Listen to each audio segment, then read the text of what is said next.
Tanguay électronique, en première ligne.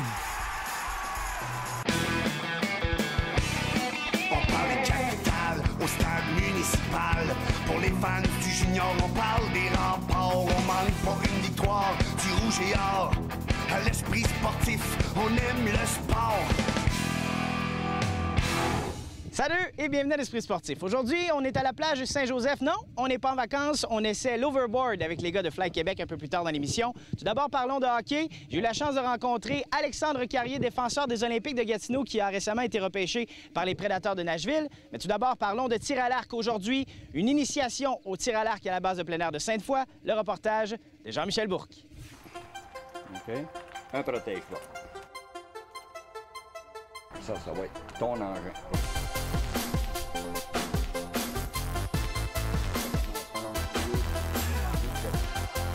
Moi, quand je parle de tir à l'arc, la première chose que je dis, ce n'est pas rien qu'un sport, c'est une mentalité. Dans le tir à l'arc, il n'y a pas de place pour un analyste, il n'y a pas de place pour un perfectionniste. C'est strictement donne les commandes pour faire ce mouvement-là, pour tirer un arc sans te blesser, sans forcer. Donc, on n'est pas supposé forcer. Non, du tout. C'est 95 % mental, 5 % physique, c'est tout. Là, tu pousses avec ces deux muscles-là. En faisant ça, tu recules l'omoplate. Le mouvement que tu vas avoir, c'est ça. En poussant avec ça, automatiquement, lui, il va avancer. OK, ouvre les doigts, relaxe les doigts, puis laisse-le aller. Quasiment un jaune en partant. Là, ou ben non, t'as pratiqué en compète, ou ben non. Il y a quelque chose qui marche pas, là, c'est arrangé avec le gars des vues.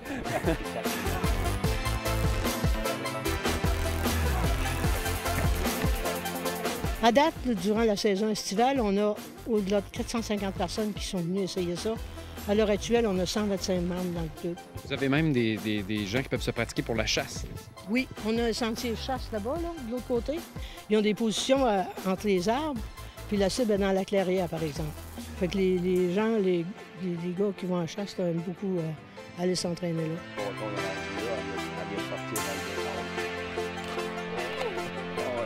On l'a essayé ensemble. Comment vous avez trouvé ça? Ah, moi, j'aime ça. J'aime vraiment ça. C'est le fun. Ça va me donner le goût de m'équiper puis de revenir. Puis de prendre des heures sur le dîner, c'est parfait. Nous, on travaille juste à côté, donc on va pouvoir venir se pratiquer le midi. Deuxième leçon, oui. Vendredi, c'était ma première, puis là, aujourd'hui. Comment vous trouvez ça? C'est génial. C'est bien agréable. Du genre de sport que je verrais pour la petite famille, même. Moi, je vais apprendre tous les éléments de base, puis je vais aider à la famille à apprendre ça. Je pense que ça va être une nouvelle découverte pour nous. Lorsque les gens débutent, on les débute toujours sur une cible qui est proche. Nous, on les débute à 15 mètres. Les petits, des fois, on les commande. On les prend à l'âge de 7 ans. Puis eux autres, des fois, on est obligé de les commencer à 5 mètres. Là. Mais ça va jusqu'à 70 mètres. Vous avez toutes sortes de gens ici, là, des débutants comme des professionnels? Absolument. On a vraiment là, à peu près toutes les possibilités. Le terrain est monté justement pour accommoder tout le monde. Je m'en allais prendre un permis de chasse, puis j'ai vu des arcs. Puis j'ai tout simplement demandé au vendeur si c'était agréable de tirer à l'arc. Il m'a dit oui, puis depuis ce temps-là, je tire quasiment tous les jours. D'un, c'est une activité, c'est comme de la méditation, ça nous fait décrocher de tout. Quand on tire à ça, on ne peut pas penser à d'autres choses. Il n'y a pas d'âge pour tirer à l'arc. Moi, j'ai commencé à 40 ans, j'aurais pu commencer à 6 ans. C'est un temps de me relaxer. C'est vraiment là au terrain, j'oublie tous mes problèmes. C'est vraiment comme un espace, comme une boule. J'ai fait les Olympiques à Barcelone. J'ai fait des championnats mondiaux à Lausanne en 89. J'ai fait New York en 2003. J'ai fait Jakarta en 95. C'est de passer le savoir qu'on a, puis de faire profiter les autres de notre expérience. C'est intéressant. C'est un autre défi que de tirer. Ça t'offre beaucoup de défis aussi. Ça demande beaucoup de concentration. Ça prend du contrôle de soi. Ça apaise. Quand tu deviens passionné de ton sport, il n'y a pas de limite à ce que tu peux faire pour le promouvoir.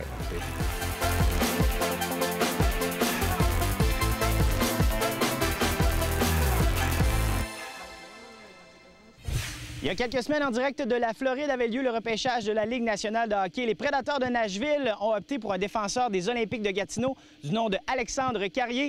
Voici le résumé de ma rencontre avec lui. Carrier avec un peu d'espace. Carrier, le tir!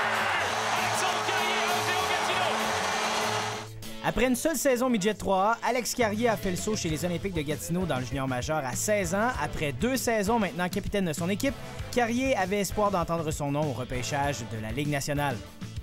C'était un feeling incroyable, je pense. Ma famille était là au complet.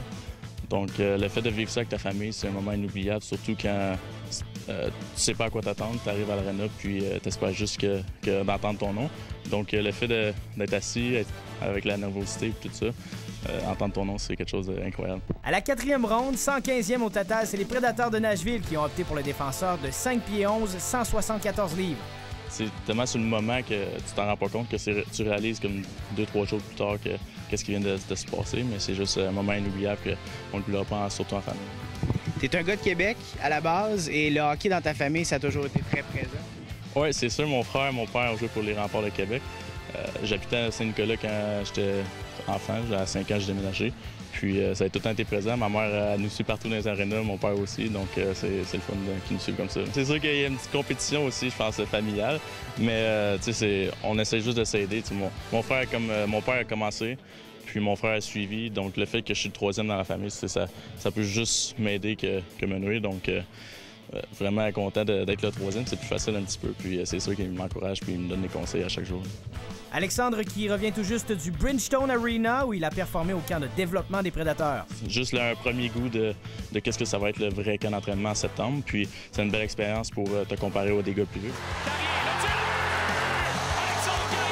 Qu'est-ce qui s'en vient dans les prochaines semaines? Tu reprends la route de Nashville dans pas long. Oui, c'est en septembre le camp, le vrai camp, le camp des recrues, puis ensuite le vrai camp.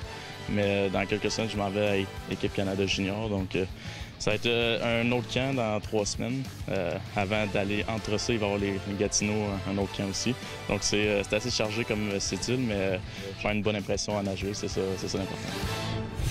Après la pause à l'Esprit sportif, on essaie un vrai overboard. On revient dans 3 minutes 30.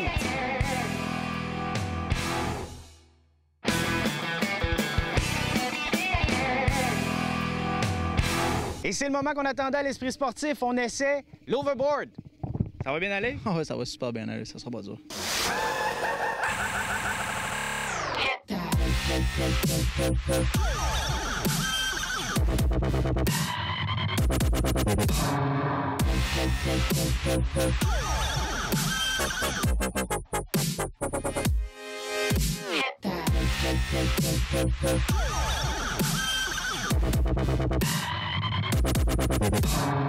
Kim Routier, bienvenue à l'Esprit sportif. Oui, ça va bien. Flyboard Québec, vous avez toutes sortes de machines, mais principalement, c'est le flyboard que vous sortez le plus souvent.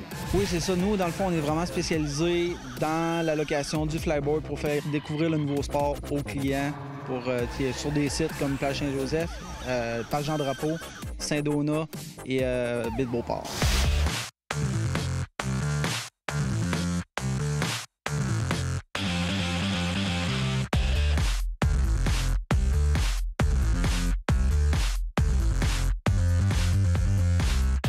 On le voit une fois sur une vidéo, on a tout de suite le goût de l'essayer, probablement que vous êtes occupé. Oui, on est vraiment occupé, sérieusement. Les fins de semaine, même les semaines de construction s'en viennent, ça va être incroyable. Si tu avais à nous résumer qu'est-ce qu'un flyboard, comment ça fonctionne? C'est le fameux principe de la planche qui est propulsé par le jet de la motomarine avec une hausse. On vole au-dessus de l'eau. C'est un rêve un peu que tout le monde a vécu, tout le monde vouloir voler. Fait que là, on peut réaliser à cette heure. Le flyboard propulse l'eau sous nos pieds. On est à la verticale au-dessus de la surface. Et ce qu'on essaie aujourd'hui, c'est l'overboard, c'est différent. Oui, la fameuse planche, style planche à neige, qu'on peut vraiment faire la même chose que si on ferait de la poudreuse sur l'eau, en plus de voler puis pouvoir faire des figures assez incroyables. Donc là, à ce moment-là, on se retrouve un petit peu plus à l'horizontale ou en diagonale au-dessus de l'eau. Oui, ben, on peut vraiment aller sur le dessus de l'eau, vraiment là, comme une propulsion normale, comme si la planche à neige, on est allé sur la neige, ou commencer à faire des bonds. Pouvoir commencer à voler 4-5 pieds au-dessus de l'eau, redescendre, tourner gauche-droite ou carrément faire des chandelles, monter en vrille.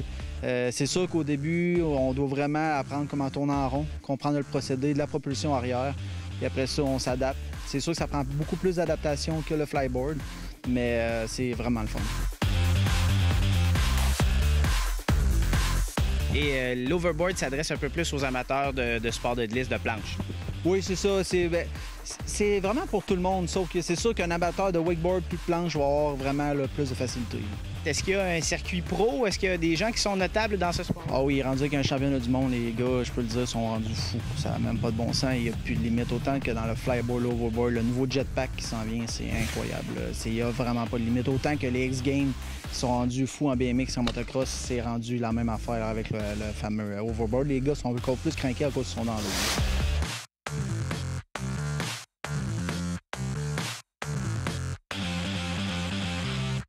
C'est ça, les premières étapes, on va commencer à aller dans l'eau. La planche, il n'y a pas de fixation fixe, c'est vraiment seulement que 2 gants, qu'on doit se mettre les pieds dedans.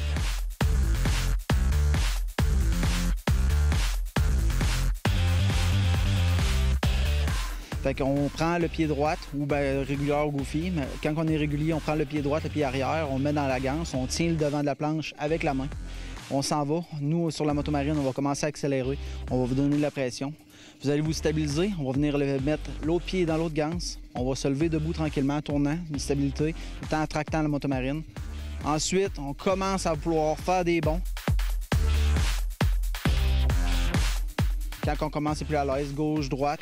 On y va toujours en faisant attention de ne pas monter vraiment à la verticale parce qu'on perd le contrôle après, parce que ça monte comme une flèche.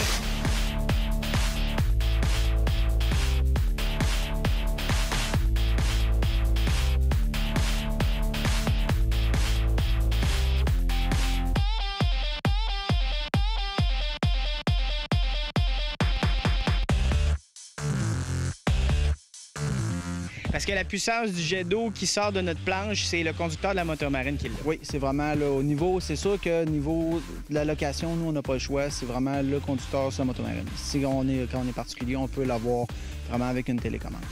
Ça s'appelle un overboard un peu plus mouillé que dans Retour vers le futur. Merci à Jean-Michel, Kim et Simon de Fly Québec pour leur accueil aujourd'hui. Ici Joe Fournier, c'est tout pour l'Esprit sportif. Ciao!